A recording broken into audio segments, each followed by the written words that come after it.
Hello everyone, I'm Sharpedo43 once again bringing you all week 4 of the GLA. Today we're going to be playing against Yolander, I think is how you say it. He represents the LCC league. I forgot what this stands for, I don't remember actually. But I'm too lazy to look it up, so whatever. But yeah, the drafts.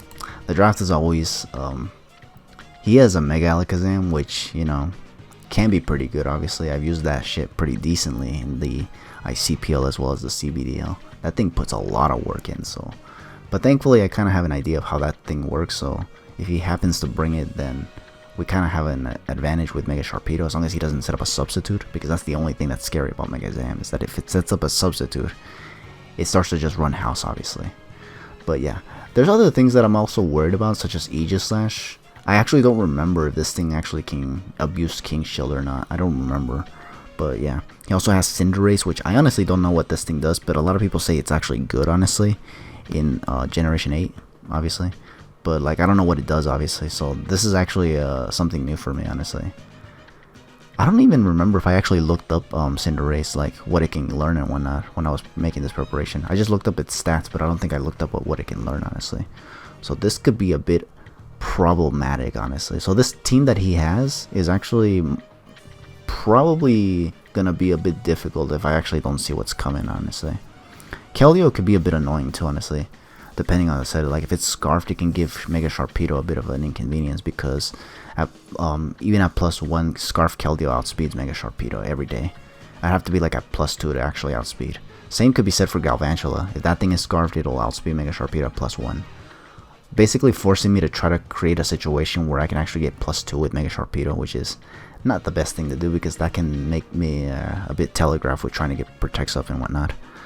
But yeah, so yeah, and he also has that Gliscor, which Dancing Joker had last week, so just because of that, I kind of brought I think I brought the Electros again just for that, honestly, with the same set, I believe. But yeah, we're gonna see what we can do with this match. Obviously, as you can see, our record is not looking so hot nonetheless, because even though I've been winning at least a good chunk of these matches, my opponents haven't been so lucky, unfortunately. But yeah, I mean, it is what it is, honestly. Like I said before, always doing my best here. And I think well, I'm not gonna say that I don't care about how everybody else does, but I'm not gonna say that I'm gonna worry too much about it either, honestly. Like, I feel like they know what they're doing, honestly.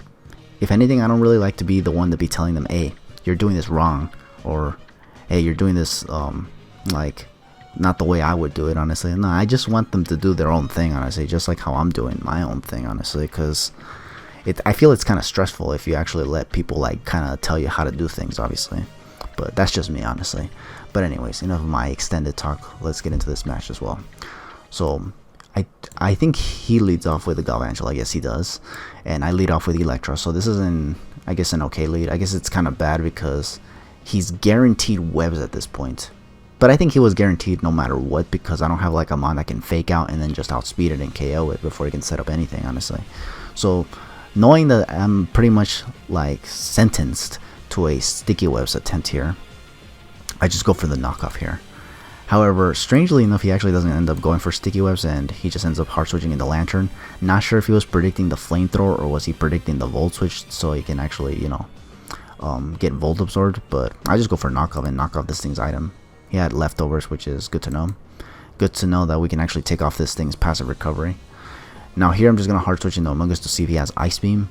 He actually goes for Scald here, and unfortunately he does get the burn because I'm that unlucky sometimes. And now here I think I try to go for Spore just to put this thing asleep, or I think this was me trying to predict as well, honestly, because I didn't think he'd want to stay in with this Lantern to take a Giga Drain, honestly. But he does stay in and go for Ice Beam and gets a crit, which is actually really annoying, because this is now going to force me to go for a switch eventually, because I don't want to get withered down by the burn, obviously. So a little bit is not going my way here so far. So here I get the Spore off, and I think I have the hard switch, obviously. I think I go into Skarmory here, just try to get the rocks up. Oh no, I go into Electros. He actually switches into freaking Cinderace, and he's going to go for the high jump kick. And I thought, yeah, I would do probably at least, I think it'd be at least a 2-hit KO. Like, I don't know what the attack power of Cinderace is. I forgot what it was again, honestly. I think I actually straight up forgot what its attack stat was as I was doing this match, even though I looked up its stats primarily because I wanted to know how fast this thing was, which it was really fast, I think. But yeah, High jump kick, I figured it would do a lot of damage. However, it did way more than I thought, as you can see. And it was all thanks to that libero ability, which from what I understand is supposed to be like a variation of color change, honestly. Because what it does is actually change its typing to fighting now, making high jump kick stab. And on top of that, you're going to see right now that I think I go for the knockoff right here. And it's resisted, but yeah, I knock off its black belt. So that actually increased the fighting move like much more significantly. So that made things pretty damn devastating for my Electros, obviously. So here, I think I didn't want to lose Electros just yet, honestly.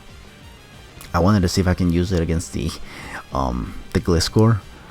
Although I'm not sure how likely that is, because I think, again, knockoff or U-turn is a thing, and I think that's enough to take out Electros from where it's at right now, thanks to the fact that high jump kick did that much damage. But yeah, I think here I hard switch into Zygarde as a result.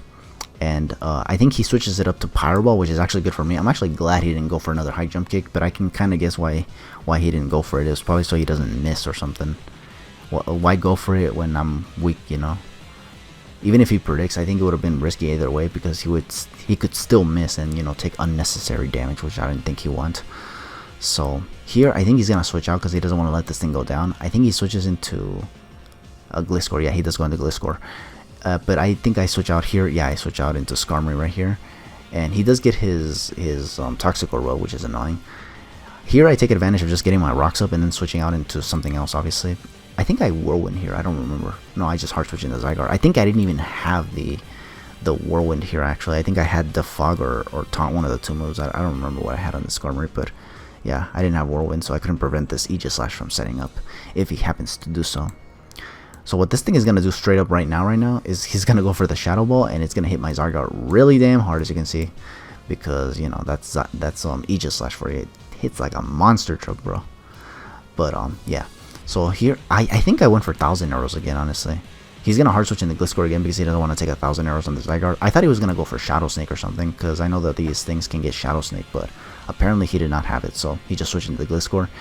And history is going to kind of repeat itself here, honestly, with this thing putting me in a predicament where I should debate on whether or not I should just switch out or just go for 1,000 arrows, because this thing keeps taking the 1,000 arrows despite it being banded, I think. Yeah, because I ran banded Zygarde again, because again, this thing has been putting in a lot of work, honestly. Like, I have yet to have a reason to actually change its set, honestly. It's just been working out, honestly. However, this Gliscor has been a little bit of a bane of its existence at the moment, because it's always eating up these 1,000 arrows. However, here, thankfully, he's just going to KO my Zygarde and not, like, have me putting up with this whole roosting 1,000 arrows thing shenanigan, because it's just dumb. But, yeah. Here, this gives me the opportunity to send in Sharpedo. Now, here, I was debating on protecting and then getting the speed boost, but what I was kind of afraid of was that he'd switch into... I don't know. I feel like he would have switched into something. I don't know what, but... I think I could have just gone for protect again, honestly, because if they switch out, what are they gonna do? I don't know. Or maybe, I don't know what I was fearing, honestly. But I wanted to go for protect here to get a +1 speed boost, obviously. But I kind of had my doubts, obviously. So what I decided to do here was actually just go for the Ice Fang here rather than protecting.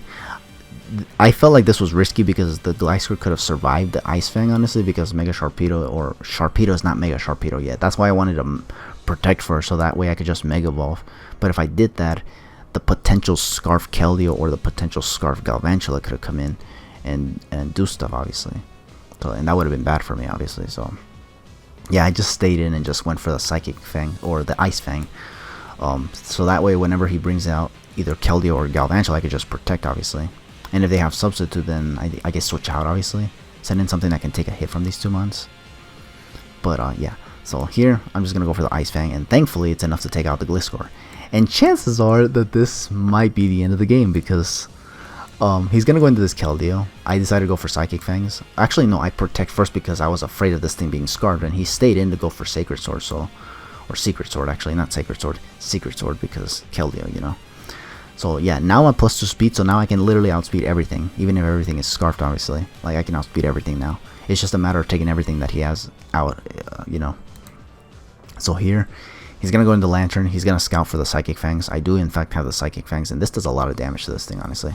I switch it up to Crunch right here just in case he tries to switch in the Aegislash, predicting the Psychic Fangs. Because I kind of wasn't confident in being able to take out that Aegislash, honestly, because Aegislash, I forgot what its stance is called, but the defensive stance, basically. I felt like it would have been able to take a Crunch at least, honestly. So here, or either that or just go for the King Shield, obviously. So here I just went for Crunch and boom, I took it out. So thankfully he didn't have King Shield. I don't know if King Shield is actually banned here. I actually never checked, honestly. I don't think anything in the rules said that King Shield was banned, but he didn't have King Shield on this, so thankfully for me I just was simply able to take it out with a Crunch. I thought it would at least survive and hit me with a Sacred Sword, which would have hurt actually.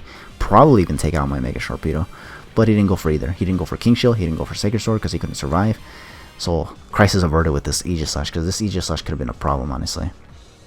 I think the Keldeo could have been doable if they were actually choiced. I don't know if they actually were though, but yeah. So here Aegislash goes down. He now brings in the Cinderace. I just go for Crunch, obviously. He does reveal Sucker Punch, which is actually kind of smart because now he resists Crunch, but Crunch still does a lot of damage and I can just take it out with another one. I'm surprised he didn't actually go for another Sucker Punch, but I guess he figured it would be pointless either way, because as soon as he brings in this Keldeo, it just gets Psychic Fanged. Brings in the Galvantula, just gets crunched because Rocks. No longer does he have the Sash, so I just pretty much clean up this entire match and win 5-0. And this is actually cool because this was the moment I've been waiting for, where I actually put in work with Mega Sharpedo, because, you know, I like Sharpedo. It's kind of a shame that he's not in Sword and Shield, obviously. Like, I would have been cool if even just regular Sharpedo was in this game, honestly. Because imagine Speed with Sharpedo Dynamaxed or G-Maxed. That would be sick, honestly. And with the Speed boost, oh man, he'd just be way too busted. But then again, he'd probably be so busted that I think everyone and their mother are going to start abusing the hell out of him, honestly. Which would be kind of, I don't know. I still would have liked to have seen Sharpedo in Sword and Shield, though, in some capacity. But, you know, that hasn't happened yet. I want to believe that he hasn't, like, he still has a chance to maybe show up in DLC or something. But I don't know. Either way, digression aside, we are going to win this week, thankfully. As always, we just got to hope that our peers can as well, honestly. That way we can win another week. Because we did actually win against the CNL, thankfully. But we need to keep the streak going, so if we want a chance at playoffs, obviously. So, yeah. Thank you all for watching week 5 of the GLA. Stay tuned for, I believe, week 5 now. Yeah, week 5. Whenever I get to it. For now, just take it easy. Have yourselves a damn good one.